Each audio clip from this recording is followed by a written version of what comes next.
అంబటి రాంబాబు కాపును ఆపాదిస్తారండి? కాపును కదా. నేను సందర్భం వచ్చినప్పుడు కాపుల కోసం గొంతెత్తిన వాడిని అని కూడా మనం చేస్తున్నా. మీరు గొంతులు మూసుకున్నారయ్యా. నువ్వు మీ తమ్ముడు పవన్ కళ్యాణ్. చిరంజీవి గొంతెత్తాడు. చంద్రబాబు నాయుడు కాపుల్ని బీసీలో చేరుస్తానని ప్రామిస్ చేస్తే చేర్చకపోతే ముద్రగడ పద్మనాభం ఉద్యమ శంఖాన్ని ఊదితే ముద్రగడ పద్మనాభాన్ని తీసుకెళ్లి హాస్పిటల్లో పెట్టి చిత్రహింసలు గురి చేస్తుంటే ఈ అంబటి రాంబాబు గొంతెత్తాడు కాపుల తరపున.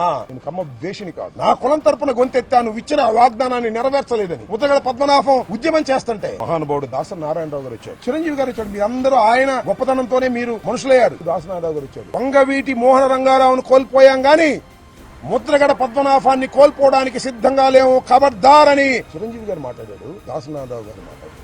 ఎక్కడున్నారు నాగబాబు గారు? చాలా ఎత్తు పెరిగారు. ఎక్కడున్నారండి? అప్పుడు మీకు ఫోన్ కోసం ట్రై చేస్తే దొరకలేదండి. మీరు పవన్ కళ్యాణ్ గారు దొరకలేదండి. ముద్రగడ పద్మనాభం గారు తర్వాత చెప్పాడు, నాకు ఎన్నిసార్లు ఫోన్ చేసినా పవన్ కళ్యాణ్ గారు ఎత్తట్లేదండి అని. నేను కాపులు నాయకుడని జగన్మోహన్ రెడ్డి ఈడట కాబోతాడంటావు నువ్వు. కాపుల కోసం గొంతెత్తిన వాడినయ్యా. కాపులకు అన్యాయం జరిగితే తప్పని చెప్పిన వాడినయ్యా. 10 మందిని పోగేసి హయత్లో మీటింగ్ పెట్టి ముద్రగడ పద్మనాభాన్ని కాపాడుకోవాలని ప్రయత్నం చేసినటువంటి మనసున్న వాడినయ్యా. నేను కమ్మ వ్యతిరేకని కాదయ్యా. కాపుకంలో పుట్టాను కాబట్టి నా కులానికి అన్యాయం జరుగుతుంటే మాట్లాడాలని ప్రయత్నం చేసినటువంటి వ్యక్తిని కాపు కాదంటావా నువ్వు? మీరే కాపులా అంటున్నా.